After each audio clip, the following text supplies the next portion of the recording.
Bonjour, voici la vidéo numéro 2 qui, ce coup-ci, va vous apprendre à utiliser ce programme fraction.py que vous avez importé sur votre calculatrice. Une fois que vous êtes donc dans les applications, vous allez sur l'application Python, vous allez sur ce fameux programme fraction que nous avons importé tout à l'heure. Et attention, on ne va pas rentrer dans le programme pour le modifier, mais on va aller ici sur les utilisations du programme. Donc je fais OK. Maintenant, on va exécuter le script, c'est-à-dire le programme.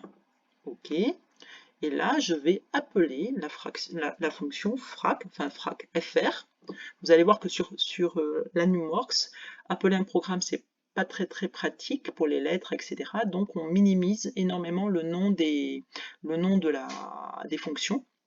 Et celle-ci, c'est l'abréviation de fraction, voilà, ça va être fr.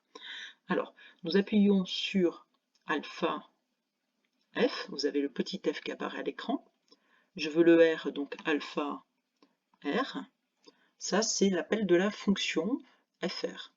Maintenant, je vais mettre la variable et par exemple, je veux avoir la fraction qui est égale au la plus proche de 0,33333, qui bien sûr, on sait tous qui n'est pas exactement égal à 1/3, mais qui est un arrondi de 1/3. Donc nous, ce que l'on veut, c'est que ce programme nous donne 1/3.